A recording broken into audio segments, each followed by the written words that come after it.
Mas o Espírito Santo expressamente diz. O que ele diz? Que nos últimos tempos apostatarão alguns da fé, dando ouvidos a espíritos enganadores e a doutrinas de demônios. Olha o que o Espírito Santo ele diz. O Espírito Santo diz. Quem vai ouvir o que o Espírito Santo diz? Olha o alerta do Espírito. Nos últimos tempos, pessoas vão apostatar da fé, abandonar a sua fé. Para se abandonar uma fé, você tem que primeiro crer. Tem que ter uma fé para abandonar. A apostasia, irmãos, ela é perigosa.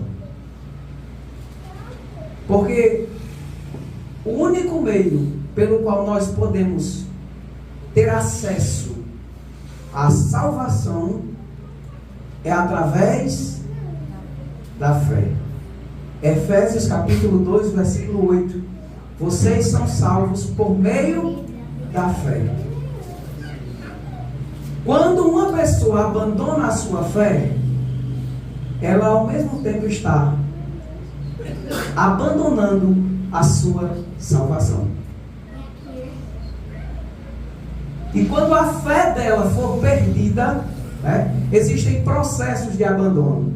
Existem pessoas que simplesmente param de ter comunhão com os cristãos, param de cultuar com os irmãos, vão para o mundão, mas o coração deles ainda tem fé. E mais cedo ou mais tarde eles voltam. Mas há um risco de pessoas que abandonam, pessoas que não seguem aquilo que realmente creem.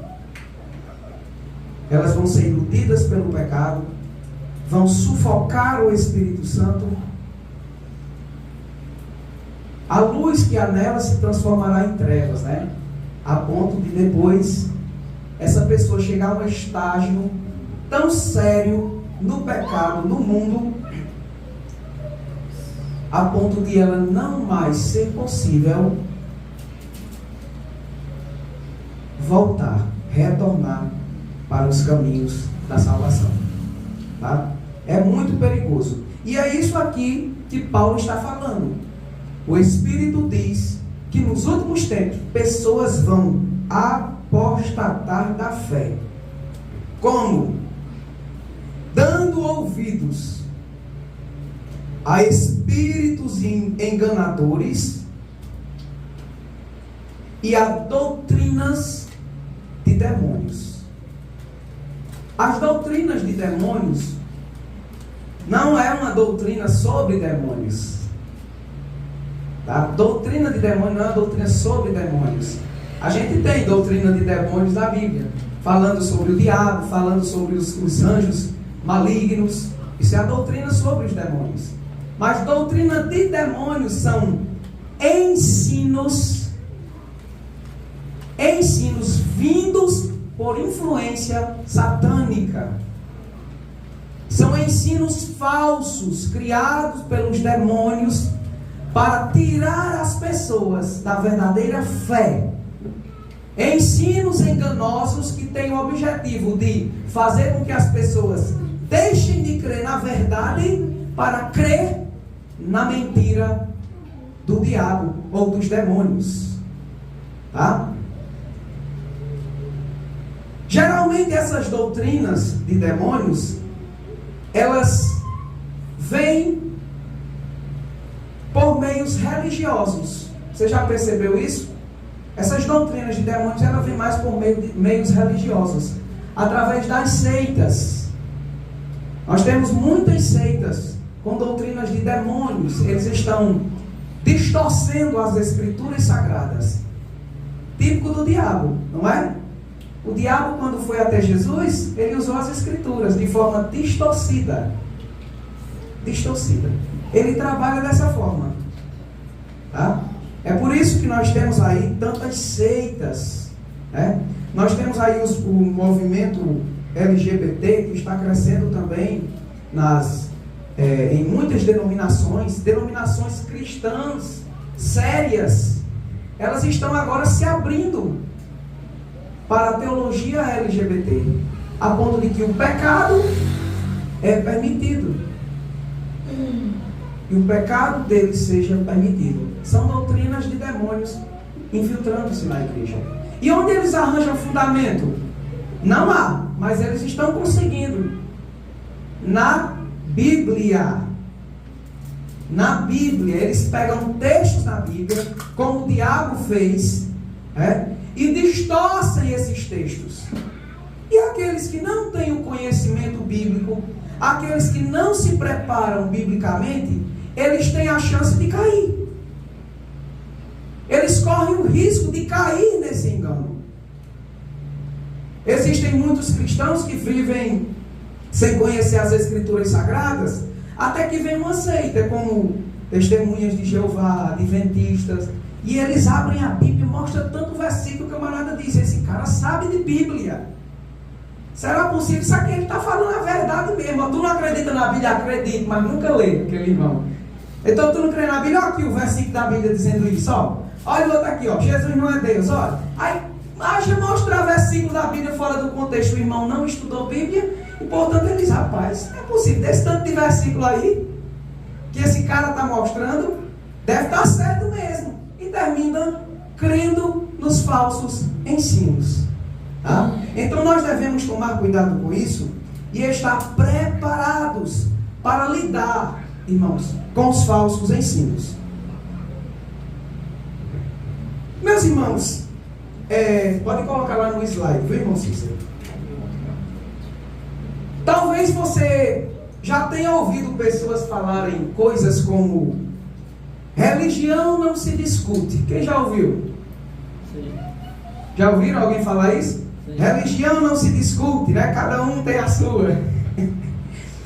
Toda religião leva o homem a Deus. O importante é que você está buscando a Deus lá onde você está. Já ouviram isso? Muito, não é? O Deus é um só, não é? O Deus é um só. Então você está no catolicismo, no espiritismo, na umbanda, quimbanda, aonde quer que você esteja, você está buscando a Deus é um só. E aí vai. Essa afirmação, ela é perigosa, pois ela trata a religião como se fosse uma questão de gosto, questão de preferência, e não de verdade ou de necessidade. Tá? As pessoas tratam como se fosse questão de gosto. Não, você gosta daquela ali? Então fique naquela ali, eu gosto dessa daqui. E nós estamos servindo o mesmo Deus, o Deus é um só. E não é assim, irmãos. Isso é muito perigoso. Então as pessoas não se importam com a religião que elas estão escolhendo. É questão de gosto. Se ela foi, visitou, gostou, já era. Ela não quer saber, isso é verdade? Não, ela sentiu uma alegriazinha, alguma coisa, e já era. Eu gostei dessa igreja que eu vou para ela. Gostei dessa religião, também vou para ela. Então, o que se passa na mente de muitas pessoas na atualidade é que o que vale é buscar a Deus, não importando a sua religião. Você pode ser católico, evangélico, espírita, budista, umbandista ou de qualquer outra religião, um islamista, qualquer religião que você esteja. Se você tiver uma intenção sincera de se aproximar de Deus, se essa for a sua intenção, você vai conseguir se aproximar de Deus na religião que você escolheu. Deus é um só. É aquela famosa frase, né? O que vale é a intenção. Você está buscando a Deus, você vai achar Ele lá mesmo. O que vale é a intenção. Já ouviu muita gente falar isso, né? O que vale é a intenção. O que essas pessoas estão querendo dizer com isso é que elas estão querendo criar um Deus conforme a sua própria mente e conforme a sua vontade. Essas pessoas estão servindo um Deus que elas criaram. Esse Deus imaginário, ele não tem nenhum problema com as preferências religiosas individuais de cada um, nem tem problema com a forma como essas pessoas vivem, desde que essas pessoas se conectem com Deus. É isso que as pessoas querem, o Deus da sua própria mente. Eles fazem o que eles quiserem. Eles traem as esposas, eles matam, eles roubam, né? Eles roubam, mas eles dizem, eu tenho fé em Deus demais, mano. Deus me protege. Camarada roubando. Já viu isso? Muita gente falando isso. Então eles têm um Deus, mas que Deus é esse? O deles. O que eles criaram na própria mente. Eu tive uma vez uma vizinha, ela pegou uma briga com a outra vizinha, e ela disse, olha, eu tenho fé em Deus, que eu vou ver suas filhas se entregando para todos os homens dessa cidade. Fé em Deus?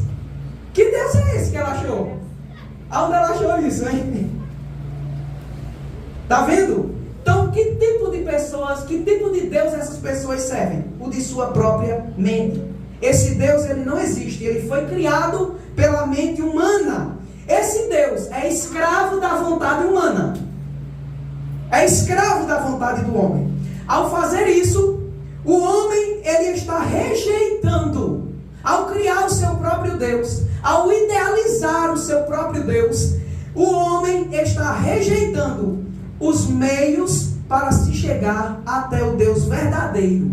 E ele está escolhendo os seus próprios caminhos, justificando-se com a afirmação de que o que vale é a intenção. No entanto, irmão, essa conversa de que o que vale é a intenção não serve na prática, não serve para nada.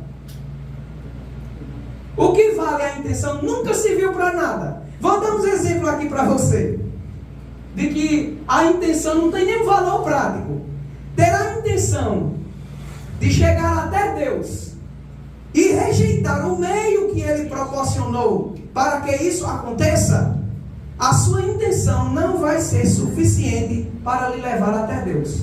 Olha um exemplo. Se eu pegar uma fila no caixa do banco com a intenção sincera de tirar dinheiro de uma conta vazia, a minha intenção sincera não vai fazer com que apareça dinheiro na conta. Se você entregar um cheque sem fundo com a intenção sincera de pagar uma dívida no mercado, a sua intenção sincera não fará com que a dívida seja paga. Intenção sincera não vai servir de nada. Ter a intenção sincera, irmão, de chegar em Patos, pegando um transporte que vai para Itaporanga, não vai me levar para o destino desejado, ainda que eu tenha essa vontade, esse desejo e essa intenção. Da mesma forma, ter a intenção sincera de me aproximar de Deus, indo para um caminho que não me leva até Ele, nunca vai fazer eu me aproximar dEle. Portanto, as pessoas elas devem ter intenções sinceras de chegar até Deus, mas também devem escolher o caminho certo que as levarão até Deus. Qual é o caminho certo? Abra sua Bíblia em João capítulo 14 e o versículo 6.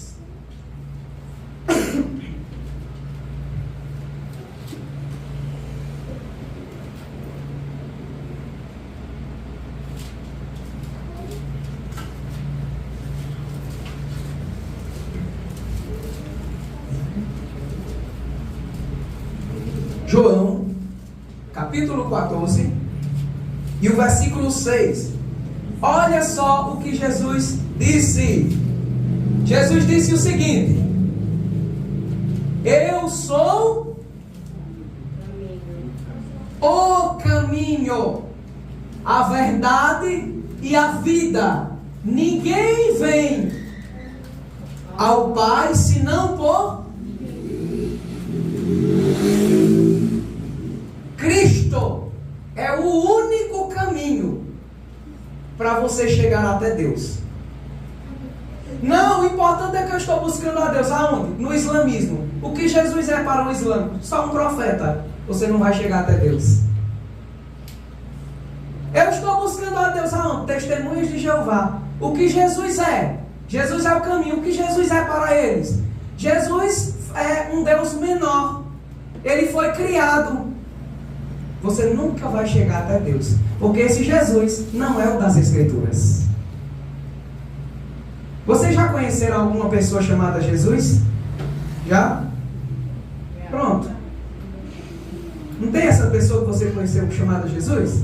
Quando uma pessoa fala também de um Jesus que não está na Bíblia, ele está criando outro tipo de Jesus. Pode ser essa pessoa aí que você conheceu. Só não é o da Bíblia. Viu? Então, irmãos, o texto aqui é claro. Jesus é o caminho, a verdade e a vida, e ninguém chega até Deus senão por Ele. Qualquer religião que pregar, ensinar um Jesus diferente do da Bíblia, ou negar o Jesus da Bíblia, essa religião não leva você até Deus. Tem que ter Jesus nessa religião, nessa instituição. E tem mais, não é Jesus só com nome não. É o Jesus conforme as Escrituras. Portanto, não é toda religião que leva o homem a Deus.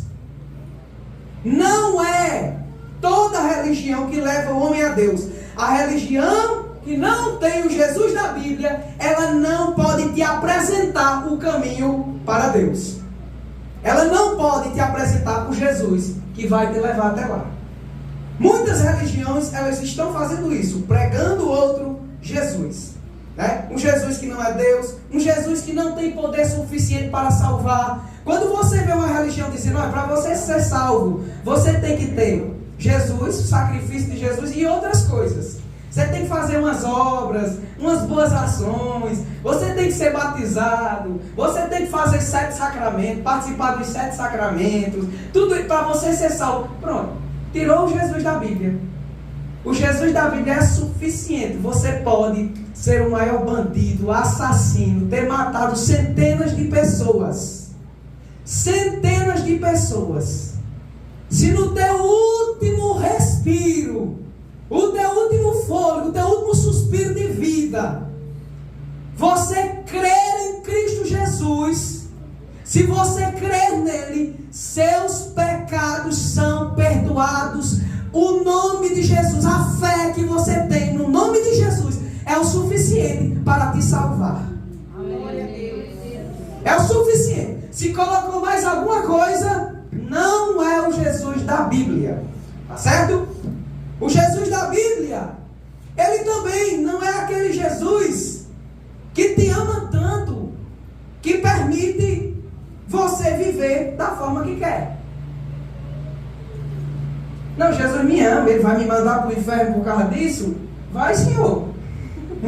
Vai. O Jesus que lhe ama deixou a Bíblia exatamente porque ele disse: eu não quero que você vá para o inferno, mas se você quiser, você vai. O Jesus da Bíblia está lá em Lucas, capítulo 6, versículo 46. Olha o que Jesus disse. Você diz: não, mas eu tenho Jesus no meu coração. Jesus não é o caminho, eu sigo Jesus. Portanto, eu vou chegar ao Pai. Aí Jesus vai e diz: pera lá, para aí. Você está dizendo o que? Está me seguindo?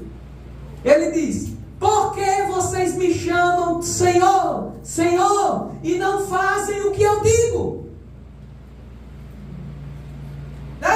Eu tenho Jesus, tem como? Você faz o que ele diz? Não. Então você não tem não, meu amigo. Você não tem não, você não tem amigo. Você não vai ter nem sua mulher, se não houver um acordo entre você e ela. Viva a vida desagradando ela. Ela traz um papelzinho, ó, fui lá no advogado, assina aí. Aí tu quer que Jesus passe o resto, a eternidade, aguentando tua idade, sem tu querer fazer o que Jesus diz. Aí tu quer dizer que Jesus te ama, é teu amiguinho e está sempre contigo. Aí tu vive a vida imoral, uma vida pecaminosa, uma vida de todo jeito. Tem Jesus no coração? Tem nada. Teu coração tem maldade, tem sujeira, tem engano, tem mentira, tem furto. Tem todo tipo de maldade. Jesus não tem não. Não tem. Jesus diz, opa, está me seguindo? Tem que fazer o que eu mando. Mateus, capítulo 7, versículo 21 a 23. Olha só o que Jesus diz, ó. Para esses camaradas que dizem, eu tenho Jesus no meu coração, eu amo Jesus, eu e Jesus somos dois camaradas, somos xarás, né? Jesus diz, ó, nem todo que me diz, Senhor, Senhor, nem todo que me diz, Senhor, Senhor, vai entrar no reino dos céus. Olha só o que Jesus está dizendo. Tem um monte de hipócritas aí, tem um monte de mentirosos que eles dizem, Senhor, é Jesus, eu amo Jesus, é o Senhor Jesus. Ele diz, mas nem todo que me diz Senhor vai entrar no reino dos céus, mas é aquele que faz o que eu digo, a vontade de meu Pai. O que eu digo para vocês é para vocês fazerem a vontade do Pai. Próximo versículo. Muitos vão me dizer naquele dia. O povo hoje diz muito facilmente, não é? Eu tenho Jesus. Ah, Jesus mora no meu coração. Eu quero ver tu olhar nos olhos dele naquele dia. Eu quero ver no dia do tribunal, no dia do juízo, você olhando para Jesus e dizendo, eu tenho o Senhor no meu coração. Nesse dia, Jesus diz, muitos naquele dia vão me dizer, Senhor, nós profetizamos em teu nome. Estava lá na igreja e eis que eu te digo, no nome de Jesus, aqui é Jesus que está falando, eu te digo, profetizei em teu nome. E em teu nome expulsamos demônios. Vai ver aquelas igrejas místicas que tem aí? Vocês já viram as igrejas místicas? A campanha do sal grosso, né? Demônio levanta, demônio sai, os demônios fazem show, né, de coreografia, tem de tudo lá os demônios, né? A vez dos demônios, e dos demônios? Aí o demônio aparece lá, né?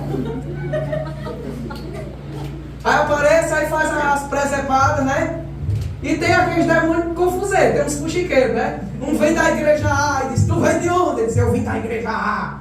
O que você está fazendo lá? Estou enganando todo mundo. E é? Pois sai, demônio. Aí na outra igreja, tu vem de onde? Da igreja B. Está fazendo, estou enganando todo mundo também. Ou seja, está todo mundo enganado, ninguém entende nada, ninguém sabe onde é que o demônio está, se está na igreja A, se está na igreja B, né? Mas todo mundo chega lá e pá, saia. Eu ainda vi um vídeo de uma mulher, sai demônio, e joga sal no meio da rua, sai demônio, é 7 quilos, sabe que a mulher rodeou a rua toda jogando sal, né? Achando que o demônio ia embora. No teu nome nós expulsamos demônios. Imagina esse povo. Jesus, eu joguei um monte de sal grosso na rua de lá de casa para expulsar os demônios. Nós em teu nome fizemos muitas maravilhas. Próximo versículo, 23. E Jesus vai dizer, eu vou dizer abertamente, sem vergonha nenhuma, para todos verem, ouvirem, nunca conheci vocês. Se afastem de mim, apartai-vos de mim, vós que praticais a iniquidade. Se você pratica o pecado, se você pratica a iniquidade, não diga que você tem Jesus no seu coração. Não diga que você segue Jesus. Não diga que você tem Deus, porque você não tem. Você é um filho do diabo e está na perdição. É isso que você é. Não sou eu que estou dizendo, é as Escrituras. João 8,44, é só conferir na Bíblia. Muito bem. Por isso, irmãos, é importante importante discutir religião, né? Aquela frasezinha, religião não se discute. Não, é importante. É importante discutir religião, só que de forma educada e aberta. Fale sobre a religião do outro, questione, mas deixe o outro também falar sobre a sua e questionar. Seja educado, aberto para ouvir. Se você quiser só falar na religião do outro e não querer ouvir, ele quer fazer a mesma coisa, né? Quando isso é feito, irmãos, as pessoas têm a oportunidade de pensar e avaliar aquilo que elas crerem. Tá? É muito importante. Quando você conversa com outra pessoa sobre religião, você pensa, a outra pessoa também pensa naquilo que ela crê e ela vai avaliar. É mesmo, rapaz, eu estava errado sobre isso. Ó, uma conversa educada. Todo cristão, irmãos, deve crer e saber o porquê crer. Primeira epístola de Pedro, capítulo 3, o versículo 15.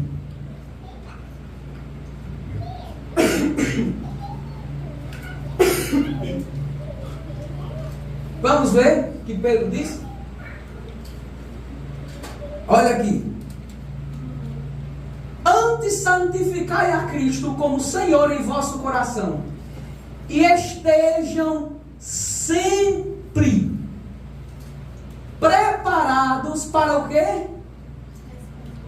Para responder. É na briga? É a tua religião que vai para o inferno. É a tua. Aí termina aquela briga lá, né? Sai daqui, filhote do capeta. Aí termina de sair na briga de murro.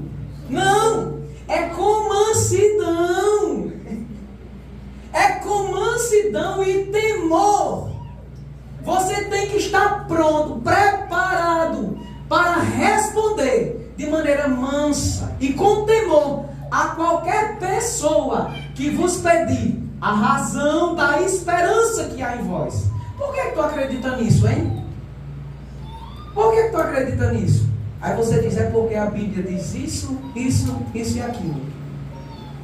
Por que você acredita que Jesus é Deus? Porque em João capítulo 1, versículo 1 diz, no princípio era o verbo estava com Deus e o verbo era Deus. Tá vendo? Responder com mansidão e temor. É isso que os cristãos devem fazer. Cada culto deve ser uma aula para eles. Eles têm que aprender, têm que anotar. Tem que fazer isso mesmo. Tem que anotar. Eu quero entender esses textos. Ó, aqui está falando contra a idolatria. Vou anotar esse versículo, porque quando eu estiver evangelizando e precisar de um texto, tem aqui. Não vá atrás de mim, não. Resolva lá. Resolva lá. Você tem que estar pronto para isso. Então, um bom diálogo sobre religião pode ser uma ferramenta valiosa para a evangelização de pessoas. Não é verdade?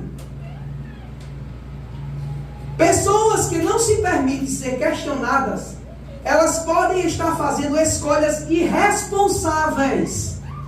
Não, eu acredito nisso. Ó, religião não se discute. Você escolheu a sua e a minha, você pode estar fazendo uma escolha irresponsável e trilhando caminhos nos quais você não sabe onde esses caminhos vão lhe levar. Viu? Você está trilhando um caminho no qual você não sabe onde vai lhe levar. Por isso você deve ser aberto. Eu quero que questione mesmo aquilo que eu acredito. Eu gosto muito de conversar com pessoas de outras denominações, de outras religiões. Eu debato bastante nos grupos. Pensa como eu gosto de conversar? E eu fico conversando direto com eles, direto. Isso ajuda a testar aquilo que eu acredito de verdade.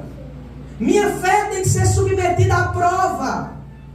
Eu acredito e sei o porquê eu acredito. Porque está nas Escrituras Sagradas. E eu creio assim. Olha só o que Mateus capítulo 7, versículo 13 e 14 diz. Olha o perigo. E a gente vai entrar sobre o assunto. A gente precisava dessa introdução, tá? Olha o que Jesus disse.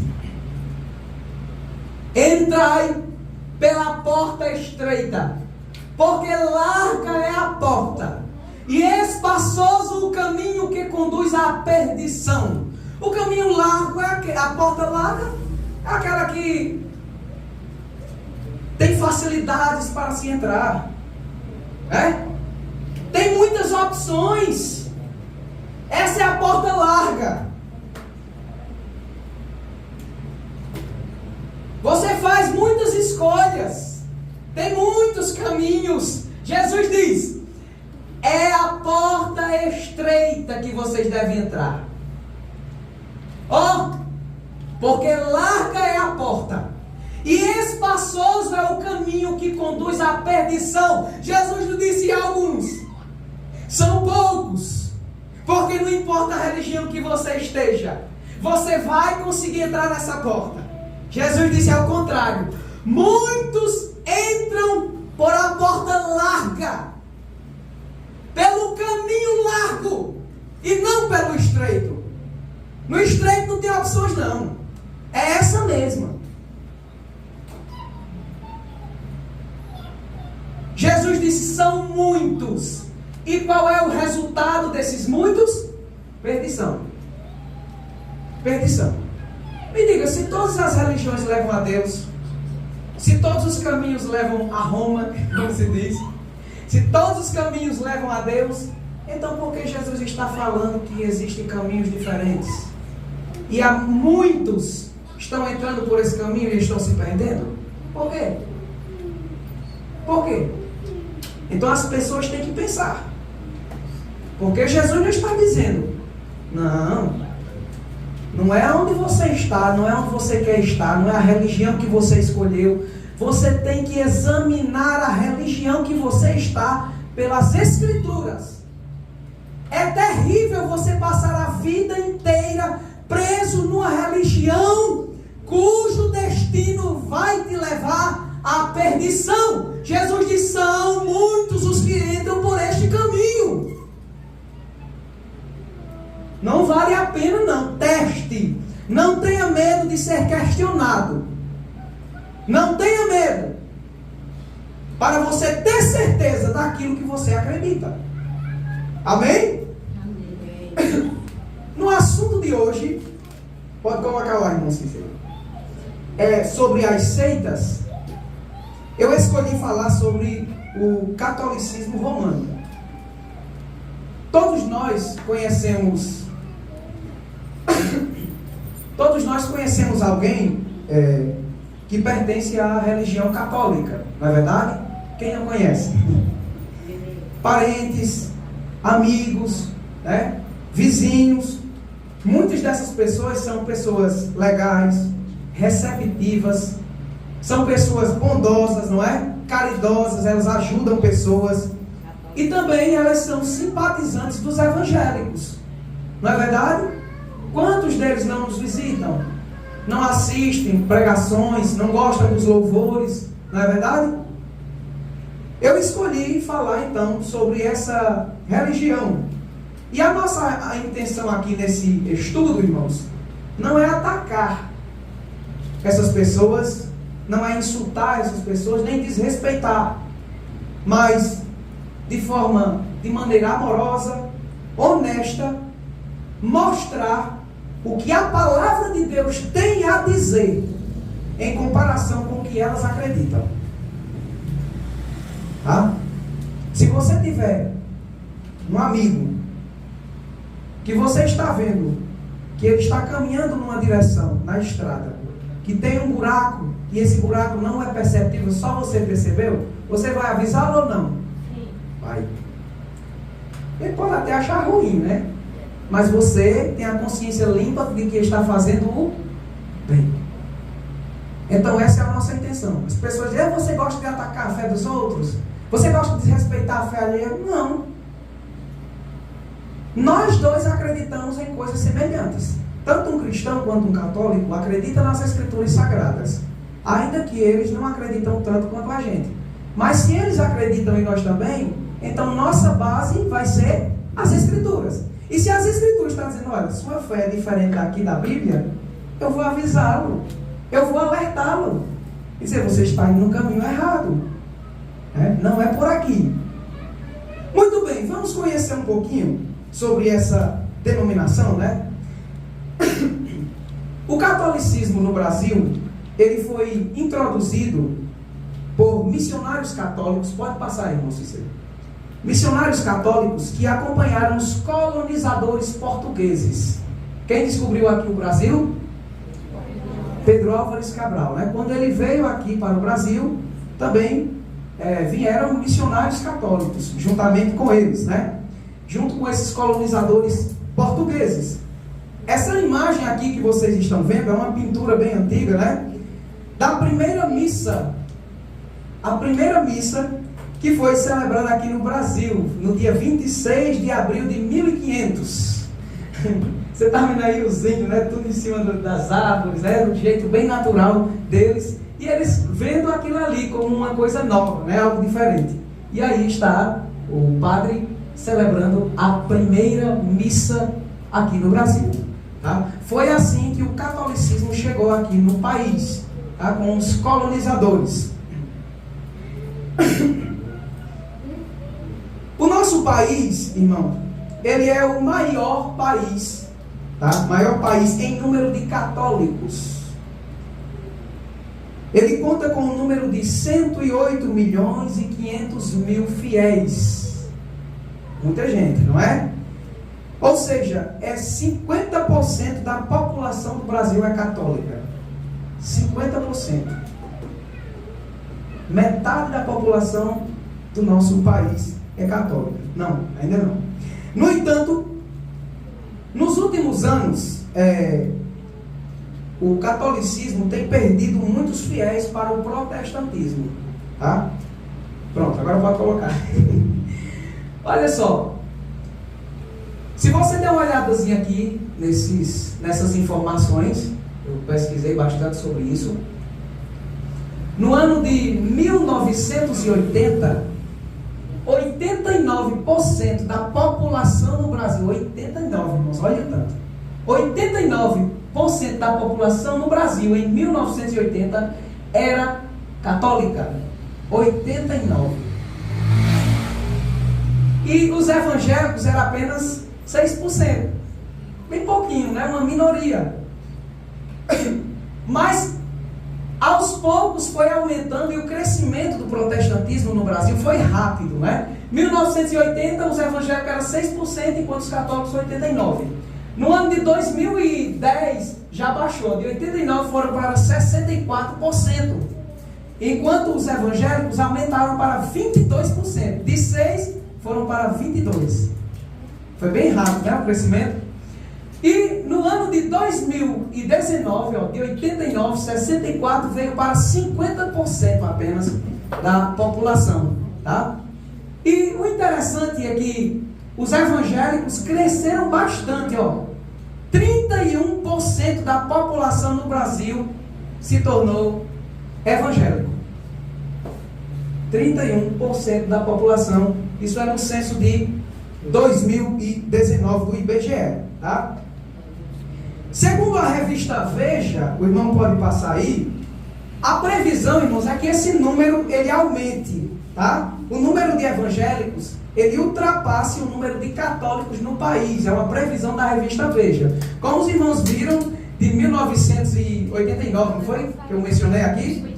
1980, de 6% foi aumentando até chegar a 31%, e foi rápido, né, o crescimento. E a previsão é que nós ultrapassaremos o número de católicos aqui no país. Mas tá? Esses evangélicos estão incluídos as seitas também, né? Está incluído. Está incluído. Todo. Está incluído todos aqueles que não são católicos. Aí quando for tirar os cristãos daí de dentro. E esse é o problema, né? Devemos nos preocupar também com o crescimento. Que o crescimento seja em qualidade, não só em quantidade, né? A Bíblia fala da apostasia, né? E a apostasia não é só sair da religião. A apostasia é você estar na religião, né? E viver uma vida pecaminosa, estragar o evangelho, viu? Isso também é apostasia. Muito bem. Então a previsão é essa, né? De que o número passe, né? Uma das características de seita, né, no catolicismo romano, é o exclusivismo dela. O exclusivismo. O que é isso? Ela afirma ser a única igreja de Cristo. Passa aí, não sei se eu gosto de pesquisar, né? Eu pesquisei no Catecismo da Igreja Católica, no site deles. É porque eu converso, eu gosto muito, né, de conversar com eles, né, debater. Eu debato muito com eles de maneira educada no WhatsApp, no Instagram, né? E eles sempre dizem, olha, você vai estudar o catecismo, rapaz? Você está achando que sabe de alguma coisa? Mas eu estudo também, eu leio e pesquiso sobre isso, né? Então aqui no Catecismo da Igreja, parágrafo 3º, né, a Igreja é una, santa, católica e apostólica. Ele está dizendo que a Igreja é só essa, é uma. É una, santa, católica e apostólica. Aí ele diz, esta é a única Igreja de Cristo. É a única Igreja de Cristo. As outras são do diabo. Só a deles é de Cristo. Tá? É a única Igreja de Cristo que no credo confessamos ser una, santa, católica e apostólica. Então eles afirmam aí, essa é uma característica da seita, que é exclusivismo. Você só é... A igreja verdadeira é a nossa. Se você tiver em outra, você está sendo enganado, vai para o inferno, para a perdição. Você é comum, inclusive, né? Até nós ouvimos padres pregando e dizendo, olha, fora da igreja católica, apostólica, romana, não há salvação. Não há salvação. Se você não está na igreja, você não será salvo, né? Então isso é uma característica da seita. Eu preciso estar em Cristo para ser salvo. É estar em Cristo, viver o Evangelho de Cristo, seguir, obedecer a Cristo para ser salvo. Se eu olho para as Escrituras, conheço Cristo aqui e sigo Cristo daqui, não é possível eu chegar lá no dia do juízo e dizer, não, você não estava na igreja lá, mas eu segui o Senhor, eu estava ali buscando, eu criei no Senhor de todo o meu coração conforme as Escrituras, mas você não estava na igreja lá, então vai para o inferno? Não dá, não dá para nós acreditarmos numa alegação dessa, né? Então o problema com essa afirmação, né? O problema com essa afirmação é que essa denominação está desprezando as demais igrejas, as demais comunidades cristãs que já existiam antes dela. Ela não é a igreja mais antiga, não. Se ela disser para você, nós somos a igreja mais antiga, não é verdade. Eles não são a igreja mais antiga, eles são uma igreja muito antiga, mas não são a mais antiga. Já existiam outras igrejas antes deles existirem. Tá? A primeira comunidade cristã não foi formada em Roma, tá? Mas foi formada em Jerusalém. E adivinha quem era que estava lá? Pedro, os 12 apóstolos estavam lá, Maria, os irmãos de Jesus, estavam tudo em Jerusalém. Não estavam em Roma, não. Tá? Eles estavam em Jerusalém. E muitos outros cristãos, tinham 120 cristãos lá no dia de Pentecostes, e aumentou, né? 3.000, 4.000 e foi aumentando. Antes de Pedro e Paulo visitar Roma, já haviam muitas igrejas espalhadas que os apóstolos já tinham visitado e já reconheciam elas como igrejas autênticas. Já havia muitas outras. Veja, por exemplo, Atos capítulo 8, versículo 12 e 14. Olha só. A igreja de Samaria, tinha uma igreja em Samaria. Uma igreja cristã autêntica.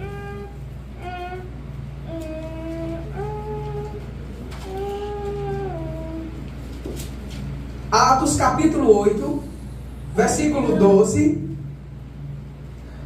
e depois o 14. Olha só.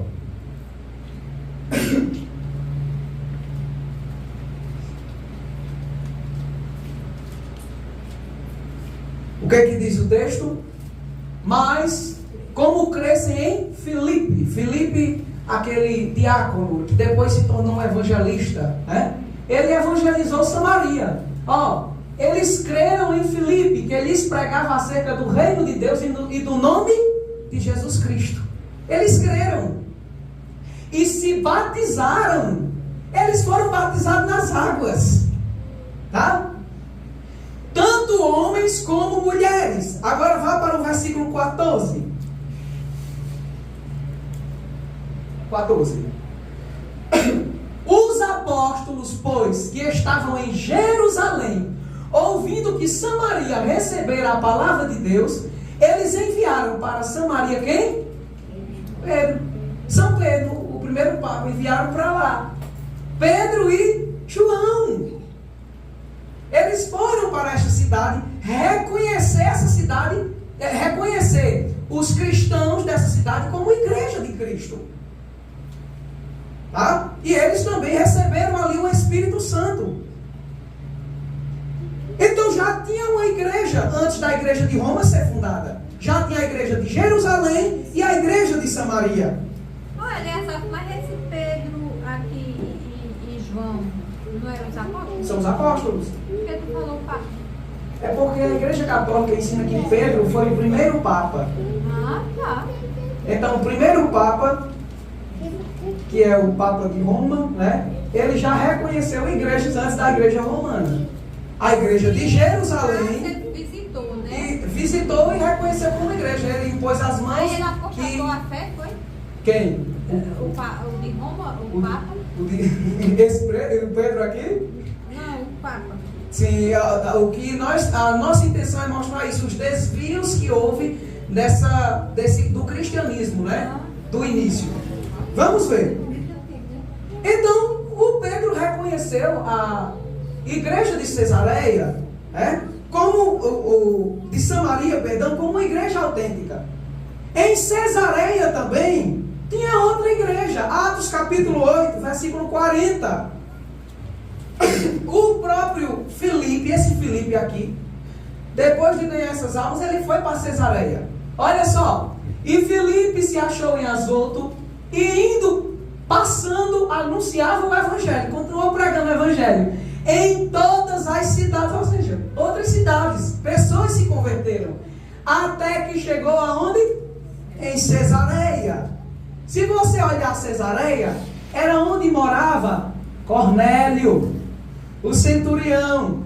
Cornélio se converteu a Cristo. Ele e a família dele foram batizados nas águas, batizados com o Espírito Santo também, formando outra comunidade de cristãos. E Filipe, esse diácono, se tornou evangelista e ficou morando lá em Cesareia. A própria Bíblia lá em Atos diz que Filipe, ele tinha 4 filhas virgens, tá? Eram jovens virgens e elas profetizavam. 4 filhas que eram bênção nas mãos de Deus, que dava orgulho para esse evangelista.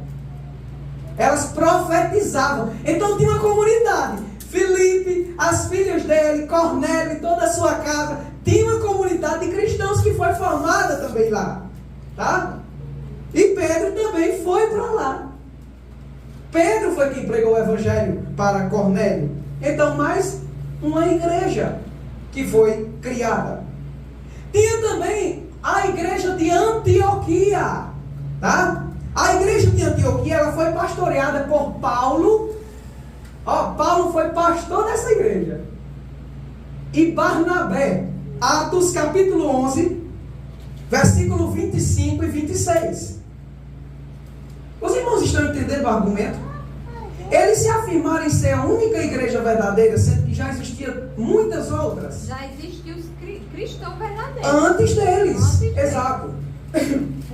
Atos capítulo 11, versículo 25, né? Olha só o que o texto diz, ó. E partiu Barnabé para Tarso para buscar quem? Saulo. Que é Paulo, tá? E achando Paulo, conduziu para Antioquia. Versículo 26, olha só. E sucedeu que todo um ano se reuniram naquela igreja. Olha uma igreja aí. Olha a igreja aí. Se reuniram aonde? Numa igreja. Ou seja, aqueles crentes ali, igreja não, prédio não, viu? É a igreja que está mencionando aí, é crentes, tinha uma comunidade de crentes. Eles eram a igreja. Então, eles se reuniram naquela igreja, na igreja de Antioquia.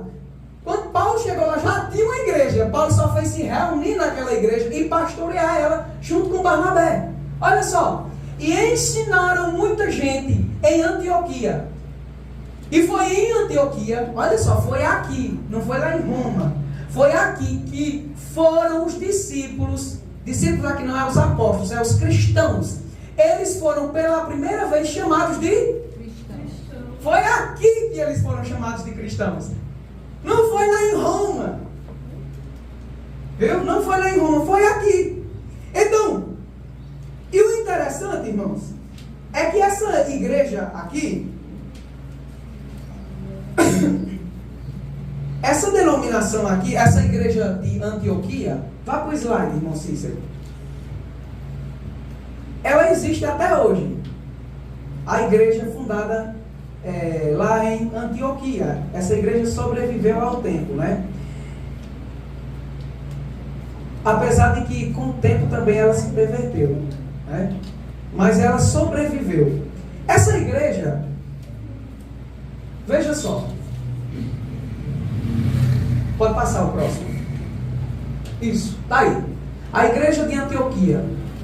Eu a sede. Essa igreja, irmãos, ela não tem papa. Eles não aceitam papa. Viu?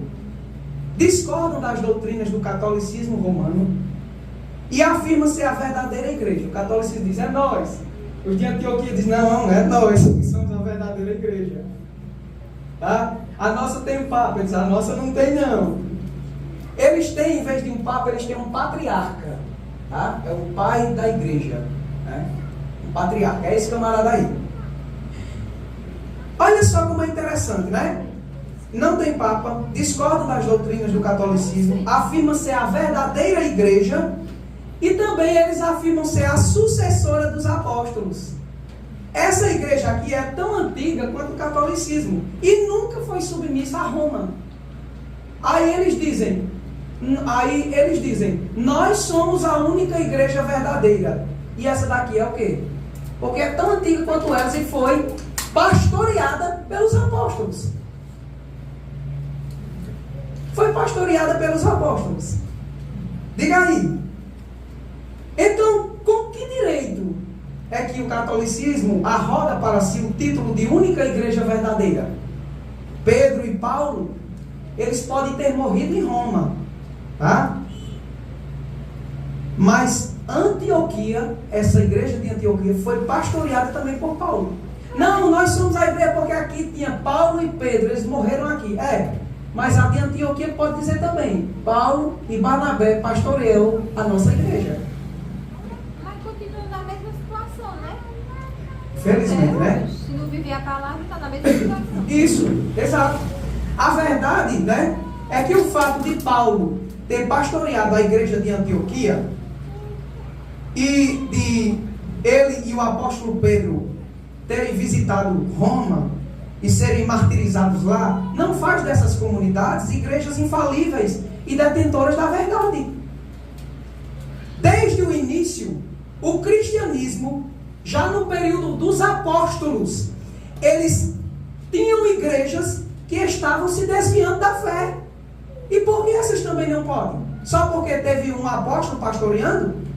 Muitas das outras eram pastoreadas também pelos apóstolos, mas elas se desviavam da fé. Havia igrejas que estavam fugindo do evangelho.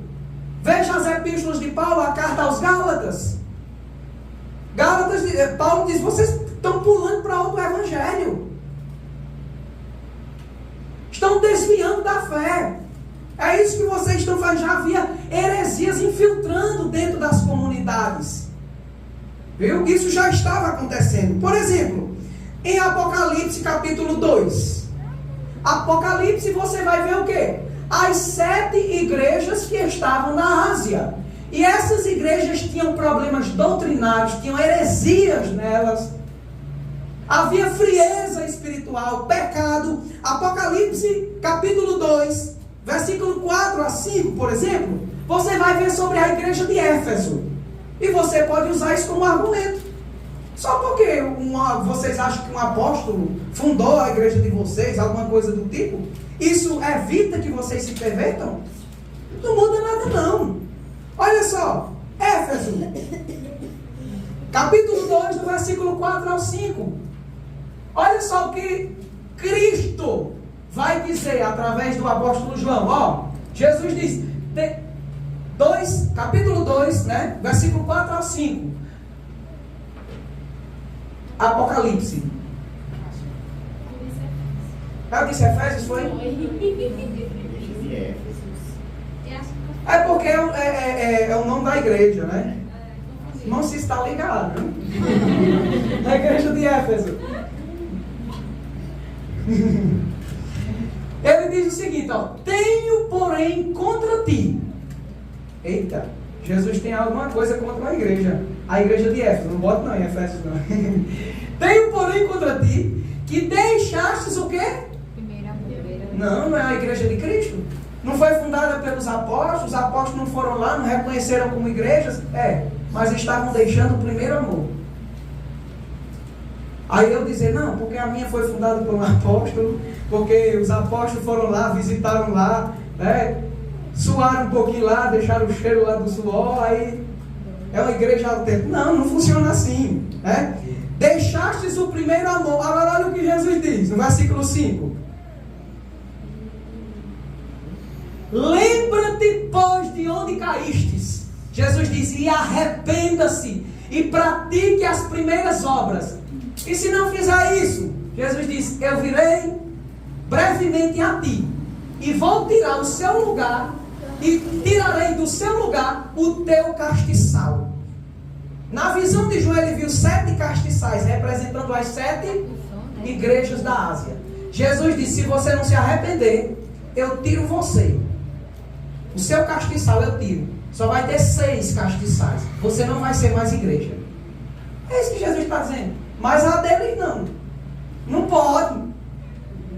Não pode. E aqui é um apóstolo que está tratando com essa igreja. Viu? Está trazendo o recado de Cristo. De que uma igreja, por mais que ela seja uma igreja de Cristo, por mais que ela tenha um apóstolo, se essas pessoas abandonarem a sua fé, elas deixarão de ser igreja de Cristo. Não serão mais povo de Deus. Tá? Olha outra. Em outra igreja, a igreja de Pérgamo, capítulo 2, versículo 15 e 16, né? São os versículos 15 e 16. Olha só. Outra igreja. A igreja de Pérgamo, não é? A igreja de Pérgamo. Ó. Capítulo 2, versículo 15. Olha só o que Jesus disse para a igreja de Pérgamo. Assim tens também os que seguem a doutrina dos nicolaítas, o que eu aborreço, seguindo doutrinas heréticas nessa igreja. Uma igreja de Cristo, uma igreja autêntica, mas que tinha heresias. Por que na igreja deles não pode ter? Por que a igreja deles não pode ter se pervertido? Porque eles se recusam a olhar para as Escrituras e dizer, nós nos afastamos do Evangelho. Por mais que nossa igreja tenha sido visitada, Roma tenha sido visitada pelo apóstolo Pedro e Paulo, eles morreram aqui, isso não garante nada. Nós podemos nos afastar desse Evangelho. Não. Olha aí, o que Jesus diz no versículo 16? Jesus diz, arrependa-se, porque senão eu virei em breve, virei a ti, e contra essas pessoas eu vou batalhar com a espada da minha boca. Está aí as ameaças de Cristo para as suas igrejas. A igreja de Tiatira tolerava Jezabel, Apocalipse 2:20, não precisa. A igreja de Sardes, né? Ela estava prestes a ser vomitada da boca de Jesus. Apocalipse capítulo 3, versículo 16 e 17. Olha só, Assim porque você é morno e não é frio nem quente, eu vomitar-te-ei da minha boca. Eu vou vomitar você da minha boca. Quando você vê essa afirmação, ela é muito forte, né? Oséias até falou sobre ela uma vez. Quando uma pessoa ela vomita, ela não pega de volta aquilo ali, não. Viu? É nojento mesmo, é isso mesmo. E é isso que Jesus está dizendo. Se você não se ajeitar, se vocês não se arrependerem, eu vou vomitar vocês. E eu não quero mais vocês, não. Tem limite, tem um tempo limite para isso. Versículo 16, é isso aí, né? Muito bem. Nós tínhamos outra igreja também, né? Tinha falsos obreiros naquele tempo. Já tinha falsos pastores. 3 João capítulo 9. Nós vamos finalizar. Terceira epístola de João. Capítulo 9. Terceira epístola de João. Versículo 9, irmão. Capítulo 9. Já achar, né? Terceira epístola de João 9 diz o seguinte. É o capítulo 1, né? Só tem um capítulo. O apóstolo João diz, ó, eu tenho escrito à igreja, mas Diótrefes, que procura ter entre eles o... Já ouviu falar em primado de Pedro? Primado do Papa? Né? O Papa em primeiro lugar. Já começou daqui. O desejo pelo primado, por querer ser maior entre os outros. Está aqui. Diótrefes procura ter entre eles, entre os demais, o primado, o primeiro lugar. Ele queria ser melhor que os outros. Queria exercer uma autoridade maior do que a dos outros. Viu? Olha só. Próximo versículo, versículo 10. Pelo que João está dizendo, se eu for, eu vou trazer à memória as obras que ele faz, proferindo contra nós palavras maliciosas. Está vendo aí o que um pastor estava fazendo na igreja? Falando mal dos apóstolos. Viu? Falando mal dos apóstolos. E não contente com isso, ele não recebe os irmãos, não recebeu os enviados dos apóstolos. Os apóstolos leve uma carta para lá, vá lá dar um recado para aquela igreja. Diótrefes, não, aqui você não vai entrar não. Você não vai pregar não, você não vai falar nada aqui não. Não vai trazer recado dos apóstolos aqui não. Era isso que eles faziam. E impede os que querem recebê-los e os lança fora da igreja. Quando vinha uma pessoa enviada pelos apóstolos, eles mandavam para fora. E se algum irmão da comunidade recebesse, eles faziam isso também. Eles expulsavam da igreja. Já naquele tempo existia isso. Então, uma igreja cristã autêntica, ela pode se corromper? Pode. Ela pode se corromper. Tá? Nós muitas vezes olhamos para a igreja que nós estamos, né? Ou que estávamos, e dizíamos, não, daqui eu não saio. Daqui eu não saio. Não é verdade? Não, daqui porque foi Jesus que... Jesus usou os missionários, e não sei o que, e não sei o que, e o pecado comendo esmola no meio do povo. E a gente acha que Deus vai estar no meio disso. Não, não vai estar não. Se o pecado estiver no nosso meio e ele for aceito, Deus vai rejeitar essa igreja. Deus vai rejeitar qualquer denominação religiosa. Se ela rejeitar a Deus, Deus também rejeitará ela. Deus rejeitará ela. Deus não vai se submeter a capricho de pastor. Deus não se submete à vontade de pastor presidente. Não mexa porque ele foi consagrado. Não mexa porque ele tem a unção. Não mexa porque ele isso e aquilo. E o que João estava dizendo para resolver com esse pastor? O que o apóstolo João estava dizendo? Isso não é certo. Essas pessoas estão dando lugar ao diabo, não é a Deus. Pessoas que dão lugar a Deus se submetem à vontade de Deus que está na sua palavra. palavra. A igreja bíblica não é aquela que começou bem e está mal. Não, é aquela que começou bem e continua bem. Começou pregando contra o pecado e continua pregando contra o pecado e combatendo o pecado. Aleluia. Deus só estará no nosso meio. Aqui pode crescer. Isso aqui pode crescer, ampliar, nós irmos para outras cidades. Mas se essa igreja, por mais que ela cresça, se ela se desviar do evangelho, ela pode continuar crescendo. Mas Deus não estará no meio dela. Não estará no meio dela. Então não tenham, irmãos, comunhão com o pecado e com as obras das trevas. Não se ensoberbeçam a ponto de achar que porque uma coisa começou sendo de Deus, ela vai terminar dessa forma. Se vocês rejeitarem a Deus, Ele também rejeitará vocês. Amém? Amém. Vamos ficar só até aqui, depois nós vamos continuar. Tem mais umas 5 folhas. São muitas doutrinas para nós tratarmos, né? Vamos orar?